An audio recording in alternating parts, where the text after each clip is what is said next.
Hey, you're listening to Pint of Comics. I'm Lloyd. And I'm John. We swear a lot and spoil shit. Fuck yeah. Enjoy the show.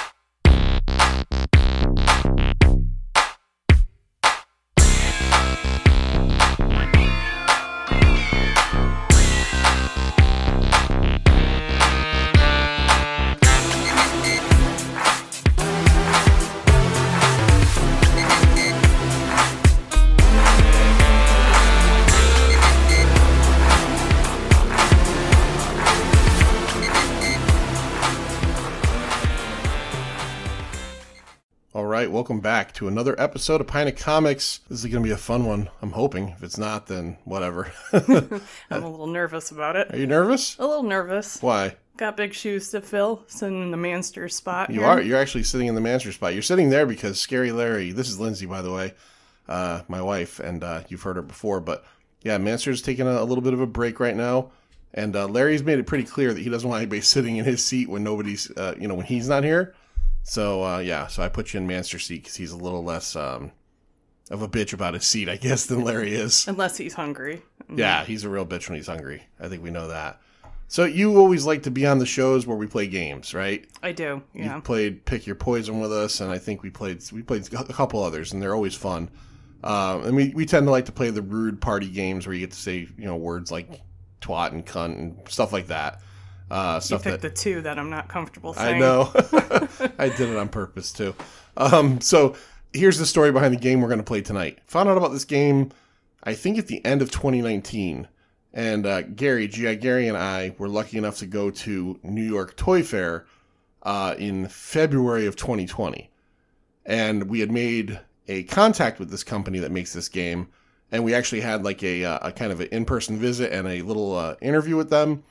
And then a month later, the world went to shit. So we were hoping to have gotten a copy of the game either through them or purchased, either way, to have played on the Pint. And then everything fell apart, and we weren't really doing a lot of game stuff on the show. But a couple months ago, I saw that this game had kind of been rolling out. It's on sale at Target, right? You can get this game at a Target. So they had obviously blown up in the last year over COVID. And I made a contact to them, I think through their email or Instagram, and I got a hold of their local PR guy named Greg Walsh in Connecticut. He's in Connecticut. They're based out of Los Angeles. The company is Barry and Jason Games. Okay, and I said, hey, look, we do a podcast. We occasionally play games. If you ever have a list of review copies or anything like that, John, I'll send you one. Sent like 3 days. I got it. And we've been wanting to put it together and play, and we've had a little bit of, it's been about 3 weeks, so now we're doing it. All right? So what is the game we're going to play, Lynn?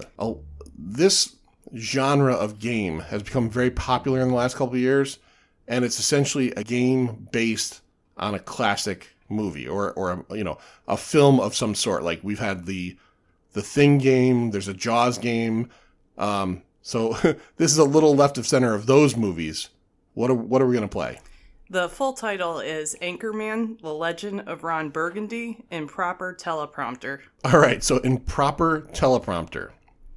All right, we're going to talk a little bit about the rules of the game, what the game comes with, and where you can find the game and all that stuff. And then we're going to play, we're not going to play like a regular round. We're just going to do the gist of the game, 4 rounds each, okay? Does that make sense? Makes sense to me. All right. Obviously it does because we talked about this for like an hour. We prepped for a while. We prepped. You know that Ron will read anything that's on the teleprompter.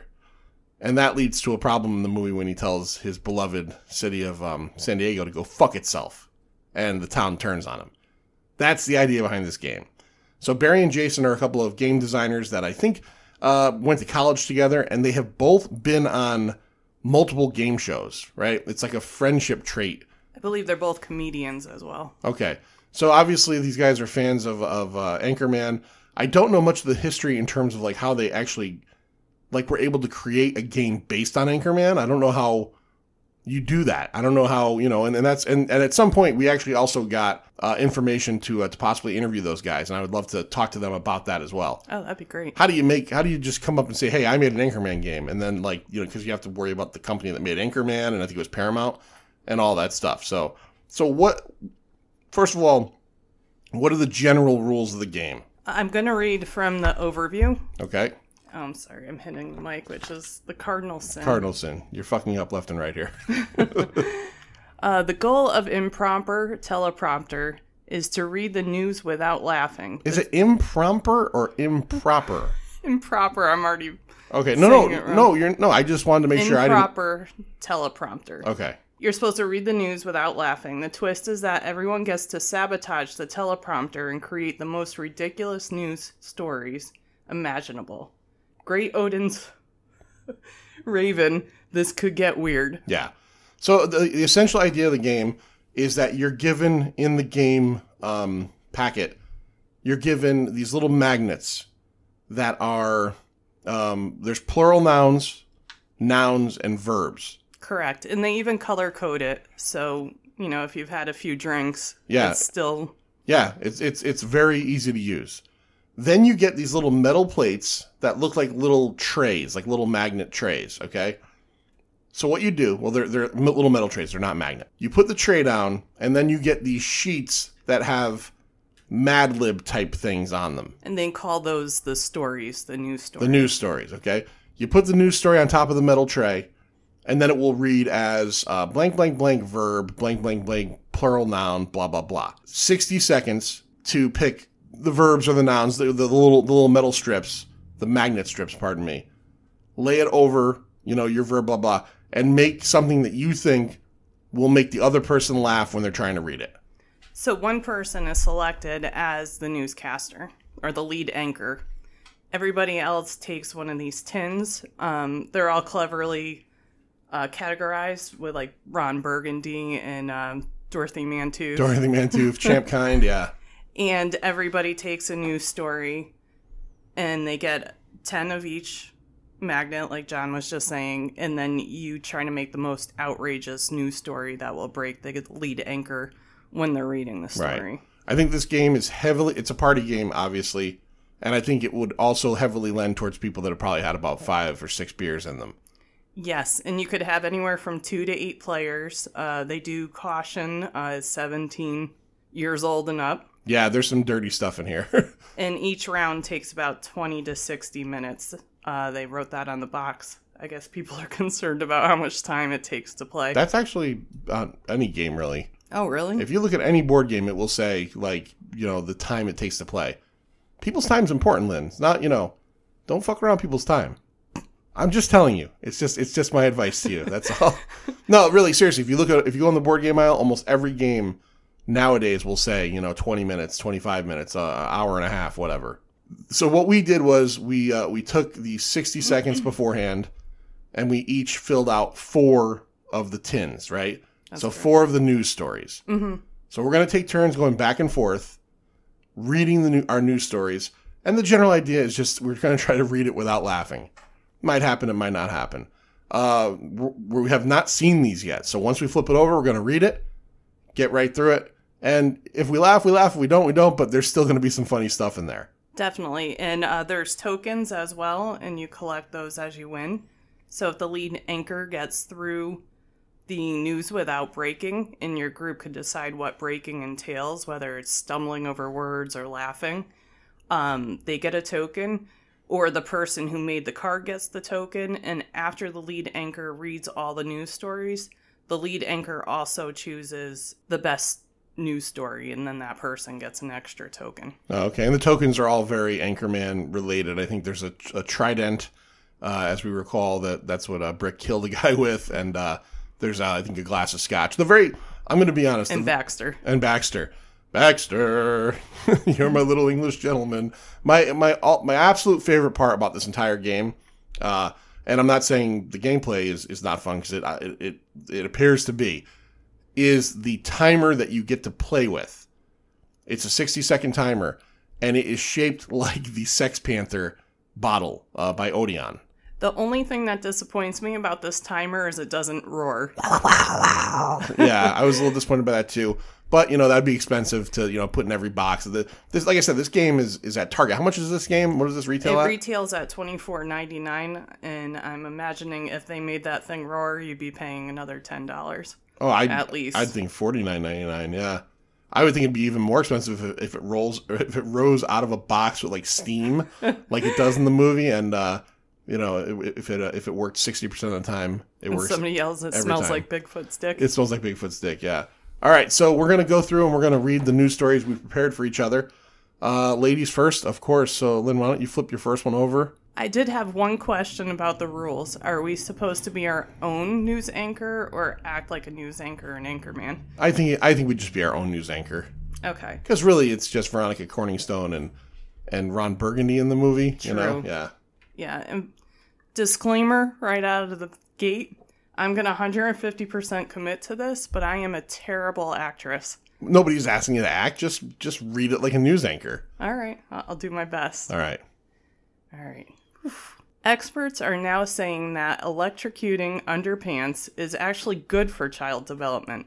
So the next time your kid asks for a fuddy-duddy, you could take them right to the Pizza Fantasy store. The Pizza Fantasy store. All right. Yeah. All right. That was a little. It's Mad Libs, right? It's Mad Libs. So it's either going to hit or it's going to miss. What did you think? You think that was funny or it just didn't hit you? That one maybe didn't hit me, but I'm also like waiting for the extra crude stuff. See, I guess that's my problem is like that's my humor too. I thought like the Pizza Fantasy store was a laugh fucking riot. You didn't even respond. All right, I'll read your first one here. Let me get this off. The Human Torch was denied a bank loan. That's from the movie. That's Analysts expect that San Diegans will be staying away from the mom jeans as a new tax on big dumb fat fatties. See, I'm laughing. Went into effect today. Local pickled pig dicks are expected to be crowded, as many people will be massaging their summer happy endings at home. See, I laughed at that. That's pretty good. So you get a point for that. I'm gonna take a Baxter. All right, you can take a Baxter. I'll be collecting all the Baxters. All right, what's the next one? The next one. The Grand Baba Ganoush has been voted into the world's top vacation spots for the third year in a row. Its abundance of wet spots and the squirting reggae babies, see, I would lose right here, are main attractions and definitely worth the mustard nuts it takes to get there. Mustard nuts. Yeah. You didn't laugh at mustard. You kind of laughed at mustard nuts. I laugh more, I think, at the abundance of wet spots. Yeah, and you said reggae bebes. Did I say bebes? You kind of said it like your dad would say it. Yeah. I'm turning into him. Lynn's dad says stuff like Chicago and Washington. He puts R's in things that aren't there. Monster. Yeah, Monster has a G in it somehow. And the Ford Taurus is a Ford Torres. Yeah, the Ford Taurus is in Lindsay's dad's vernacular a somehow Hispanic sounding vehicle, the Ford Torres. And as I get older, I'm definitely turning more into my father, and I randomly yell. Yeah, well, hey, your dad's a great guy, but yeah, there's some funny stuff there. All right, let's get to the next one here. Fans of horror movies will be slurpy derping downtown this weekend. For the Festival of Freaks, tater twats will be creepy peeping meats both days, and a costume contest will be judged by last year's sloppy donkey. See, this stuff just hits me. I've always kind of liked Mad Libs. Slurpy derping makes me laugh because it's just whatever the fuck that is. And tater twats. That just sounds terrifying. Tater twats. Tater twats. All right, my number 3. Rancid salmon may actually be good for you. At least that's what horny demons are disinfecting to try and increase sales of unusual, never-ending butthole. Got you a little bit there. A little bit, yeah. Got you a little bit there. I'm very, serious about winning this. Yeah, well... I want to collect all the Baxters. You shouldn't be very serious about it, but that's all right. Now, remember, everybody out there who is listening to this episode, it's just the two of us. We're doing this kind of clinically as a review thing. I think this would definitely be a little bit more boisterous and fun with more people and probably a little bit of vodka involved. All right, let's go with my third one. See, I laughed. I just saw the first word and I laughed. You laughed last time before you read it, too. A horse erection party was broken up today in Ocean Beach because neighbors found that partygoers were freaky tweaking, squeaky beepers, and interpretive dancing ding-dong daddies. See, not all of that worked for me, but a horse erection party just got me right off the bat. Just got me immediately. All right, we're down to the last ones? Down to the last one. All right. Are you looking for a better toilet store? Then our sex coach on the street has recommendations for you. She has been murphing for the past year and will share her list of the best Shitty Biscuits after the break. See, you laughed. I got Shitty you. Biscuits is funny, too. Shitty Biscuits is funny. What is Murphing? I don't know. I honestly don't know, and I use that on purpose because I don't know. If anybody out there knows, please contact us at pintofcomics.com and let us know what Murphing is. All right, last one. A Florida woman. Yeah, I love news stories that start with Florida woman or Florida man. Florida in general. Yeah, what a fucking, yeah. If to anybody that listens in Florida, we love Florida. We spent our honeymoon there. We did. A Florida woman tried boner dogging a bank today by telling the cashier she had a highly explosive ballerina butt blast in her trench coat. The cashier calmly triggered the silent, horny sea captain, and minutes later, the asshole aliens arrived. That one's good. That one was awesome. The cashier calmly triggered the silent, horny sea captain. I'm picturing like hitting a button and just like some old guy comes out, but he's just like, he's got a fucking boner or something. I actually envisioned Sir John as a sea captain. Yeah. Several years from now. He listens to sea shanties, so that's for true. sure. Yeah. All right, so what is the name of the game again? The name of the game is Anchorman, The Legend of Ron Burgundy, Improper, Teleprompter. All right. Now, this is the tough part. It's only fair, but all right, so based on what we did here tonight with just kind of running through it and having fun, and obviously we got this as a review copy, so it's only fair that we review it. What do you like about this game? What don't you like about this game? I think this game has a lot of replaying potential. There are so many words that they put onto those magnets for the different news stories that I think this will just make you laugh over and over again. I do think it would be more fun with more people, so that's, something to consider. I love that they use the Sex Panther as the timer, and a lot of the words in the magnets are words from Anchorman. Oh, yeah, one of them was smelly pirate hooker I saw was in there. Yeah, and I saw Whore Island. Yeah. So I think it's a fun game. I think it would be more fun with more people. I'm looking forward to playing it with others. And so do I rate it like 1 to 5 or just kind of... No, like if someone busted this out at like... if we had people over for a game night or something, would you want to play a round of this or a couple rounds of this? Absolutely. Okay. Definitely. I agree. I think that, maybe, and again, we're trying to do this as a review to get people out there to know about it. And maybe it'll come off a little flat when people hear it. But it's just, we're just doing it to give an idea of how the gameplay is. I think it's fun. I think if you're a fan of Anchorman, the actual packaging and all of the little Anchorman isms are really great. And you truly do. You get so many of these word magnets that it would be pretty hard to repeat stuff. And I think you did say, I'm going to throw you under the bus here. Oh. You did say you weren't happy about the paper news story pieces. Right. I'm a little concerned about the longevity of the paper just because that piece is so thin. Everything else seems to be quality in this. It might have had to be this thin in order to have the magnets work. Right. The way you place the magnets on the paper. But I'm a little bit concerned about the longevity, especially if you're drinking and, you probably get pizza wing sauce on this and stuff. Yeah. Pizza wing sauce or like buffalo wing sauce. Are pizza wings a thing now? I don't even know why I said that. Pizza wing sauce. All right. So that has been our review of Anchorman, The Legend of Ron Burgundy. Improper teleprompter game. Again, it's available online. It's available at Target. Do you have any other information about it? You could find it on barryandjason.com. That's A-N-D. So it's not the ampersand or whatever it's called. Right. They also have a Bill and Ted's Excellent Historical Trivia Travel Game. Yes, they were that was being worked on last year. Is that out now? It was on the website as being available. They had the prototype there, and they were talking about how it was getting ready to come out. And again, February 2020, everything went like that afterwards. So I kind of lost track. Right.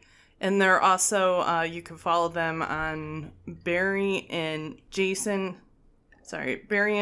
Goals and Entertainment on Facebook, Instagram, YouTube, Twitter, And they actually have a LinkedIn account as well, if you'd like to connect professionally. Oh, there you go. Maybe you want to get a job with them or work for them. All right, so that has been it. I enjoyed this game. I think it'll be fun. We'll bust it out. I know Larry was, when he saw it, he was excited about it, so we'll play when next time Scary Larry comes over. Until then, this has been a really short little kind of bonus, I guess you could say, episode of Pint of Comics. Lynn, thanks for playing this game with me. Thanks for asking me. Of course, and see ya. Bye. It's over, Johnny. It's over! Nothing is over! Nothing! You just don't turn it off!